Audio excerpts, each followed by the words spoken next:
এখানে ছোলাটা সেদ্ধ করতে দিয়ে দিয়েছি, তার সাথে নুন লঙ্কা দিয়ে আলুটা ছোটো ছোটো করে কেটে নিয়েছি, টমেটোটা ছোটো করে কেটে নিয়েছি, আদাটা একটু করে ছুলে নিয়েছি। এখানে গরম মশলা তেজপাতা আছে, তারপরে দেখো তেল, এখানে জিরে পাউডার ধনে পাউডার।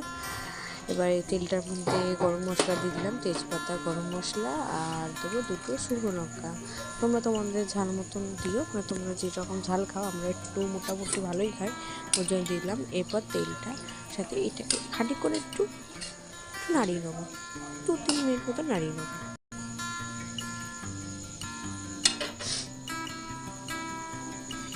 ফোড়নে দিয়ে দিচ্ছি জিরে, গোটা জিরেটা একটু ফোড়নে দিয়ে দেবো, তাহলে একটু ফ্লেভারটা খুব ভালো আসে।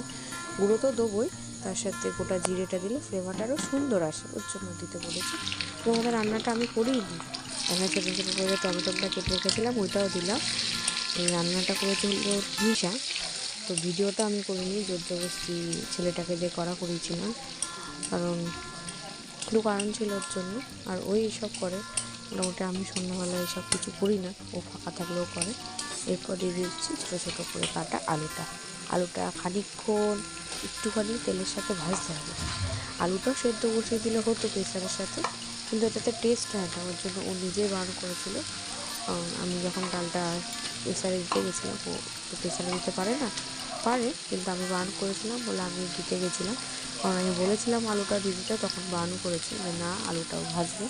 তো ভাজতে ভাজতে সেদ্ধ হয়ে যাবে। এবার ওর মধ্যে দিয়ে দিল হলুদ গুঁড়ো, এবার দেবে 1 চামচ নুন, 1 চামচ নুন অল্প একটুখানি, কারণ ডালের মধ্যে নুন আর হলুদ দিয়ে ওটা আমরা সেদ্ধ করতে বসিয়েছি। ওর মতনই রান্না করতে একটু বেশি ভালোবাসে। ভিডিও যদি বলতাম ওকে করতে, তখন ও রান্না করতেই চাইতো না, কারণ ওগুলো পছন্দ খুব একটা করে না, যে রান্না করতে করতে ভিডিও বলে নাকি স্বাদ চলে যায় রান্না। তো এরপরে এটাকে ভালো মতন নুন হলুদের সাথে সাঁতলে নিচ্ছে, ভালো মতন সাঁতলে নেবে। তারপরে এটা একটু ঢাকাও দিয়েছিল, সেটা ছেলেটার মনে ভিডিও করেনি, ভালো করে একটুখানি ঢাকা মাকা দিয়ে দিয়েছিল 5 মিনিটের জন্য, তাহলে আলুটা সেদ্ধ হয়ে যাবে। এরপর আলুটাও দেখেও নিচ্ছে মনে হয় যতটা সম্ভব সেদ্ধ হয়েছে কি হয়নি। এরপর এর মধ্যে দেবে আর যে একটুখানি টমেটো রেখে দিয়েছিল কেটে, ওই টমেটোটা আর আদাটা ও ঘষে নিয়েছিল, ফ্লেভারটা যাতে ভালো আসে, ওই জন্য ঘষা আদাটাও দিয়ে দিচ্ছে।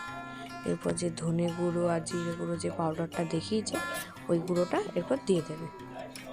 এবার সব কিছু কোটোতে ঢালা থাকে, এবার ওই কোটোগুলো না ওই ঘর থেকে এই ঘরে আনা হয়নি, আমাদের অনেক আগে একটা ভিডিওতে দেখেছিলাম, ঘর হওয়ার কারণে সব এদিক ওদিক হয়ে গেছে ওই ঘরে এই ঘরের জিনিস।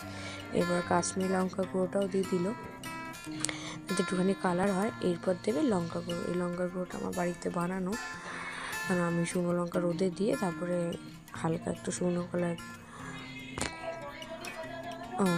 ভেজে নিয়ে তারপর এটাকে আমি মিক্সিতে পেস্ট করে রেখেছি, মানে গুঁড়ো করে রেখেছি। এবার ডালটাও সেদ্ধ হয়ে গেছে, ডালটাও দিয়ে দিচ্ছি হাতায় করে, তারপরে মনে হয় জল দিয়ে দিয়েছিল, ওখানটা ছেলেটা মনে ভিডিও করেনি।